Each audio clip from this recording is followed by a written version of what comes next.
अस्सलाम वालेकुम। पाकिस्तान आर्मी सरा 27वीं आईनी तरमीम न मखचे चोरा इख्तियारात लो او कचेरी دا 27वीं आईनी तरमीम बिल पासी नो ایغا आबादा د سره بیا چورا اختیارات رایسی یعنی د په اختیاراتو چې چورا اضافه وسلا نو دا ټولي خبرې په دغه ویډیو چې د تاسو سره شیر کوم نو د ویډیو تاسو خپل هم ګورو او مختمل ګورو سره هم شیر کو پاکستان آرمی چې کومه ده ایغه ته په اردو چې وایي بری فوج یعنی زمینی فوج او دغه چې کوم چیف تا ایغه چیف تا وایي چیف آف آرمی سٹاف دا چیف آف آرمی سٹاف چې کوم ده د چې کوم اختیارات دي صرف آرمی ادارې پورې دي یعنی دا چې کوم ده چې فیصله کوي یو دفاعي پالیسی کوي ایغه نه آباده کا جنگي مشکونه کوي نو دا چې کوم ده صرف دغه ادارې پرې کوي سي د اختیارات چې کوم دي دغه ادارې پورې محدود دي دینه علاوه چې کوم ده د سره هیڅ اختیارات نشته بیا دا چیف آف آرمی سٹاف چې کوم ده دا ډایرکټ جواب دی د وزیر اعظم ته او کابینټ ته یعنی دای کچیرته قومي سطح باندې یو فیصله کوي نو دای به مشوره کوي وزیر اعظم سره او ایغه کابینټ سره دغه بغیر دا یو قدم نشي اخیستلای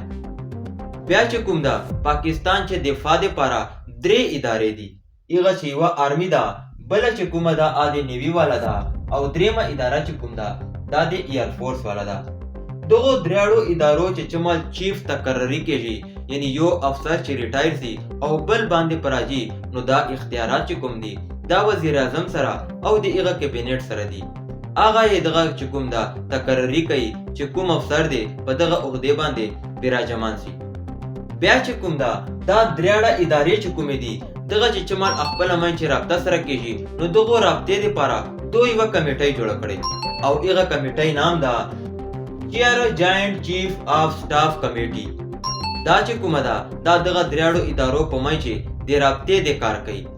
یعنی دغه توای کوارډینیټر د دغه دریاړو ادارو چې کومه ده دای د کوارډینیټر ده بیا که چیرته 27وی آئینی ترامیم بل پاسی نو ایغه نه آباده د آرمی اختیاراتو چې به چوره اضافه وسی دا چې کوم ده چیف آف آرمی سٹاف دغه عہده به ډایرکټ بدل سي چیف آف ډیفنس فورس یعنی ډیفنس چې کومه ده دا دریاړه ادارې راځي آرمی والا نیوی والا او ایر فورس والا او دغه دریاړو اختیارات چې کوم دي اب ډایرکټ دغه عہده والے تلاړ سي چیف آف ډیفنس فورس ته بلاړ سي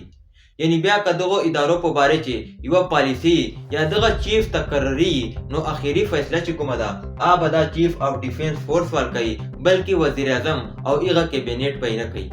نو دا اختیارات چې کوم دي دا به 27وی آئینی ترمیم نه آباده دغه ته حاصل سي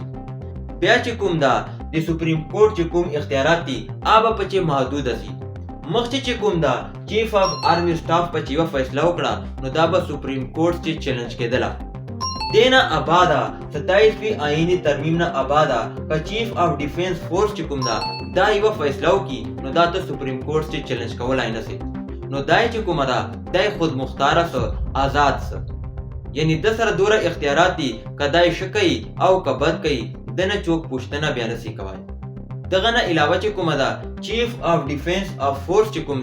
دا همیشه لپاره په دغه عہده باندې پاتې کیدای سي دای همیشه لپاره وردی استعمالوي سي دای همیشه لپاره مراعات چې کوم دي په دغه عہده باندې اخیستای سي یعنی د سره دوره اختیارات دي تر اوسه پورې چورا ماشاءالله غانې لګېدلې چورا آرمیوال افسران ترسلی دي یو ته دوره اختیارات نه و حاصل لکه چورا اختیارات چې کوم دي اوس دینه آباده به دته حاصلېږي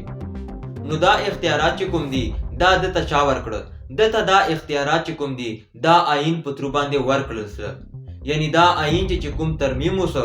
چاو کو ایم این ایم پی او کو ایم این ای او ام پی ای چې کوم دي دا د عوامو لیډران دي عوامو په وټو باندې دا تراغلي دي نو دو چې کوم یو کار کوي کوم بیل پاس کوي اب د عوام د مفاد لپاره پاس کوي نو دا چې کوم آئین چې ترمیم وسه دا بیل پاس دغه لپاره عوام د لپاره چې فائدہ ده دغه بیل چې دا تاسو په کمنټ چې ماته ولیکو نورا ان شاء الله ملاویږو په نوې ویډیو چې نورا تاسو نه اجازه غواړم السلام علیکم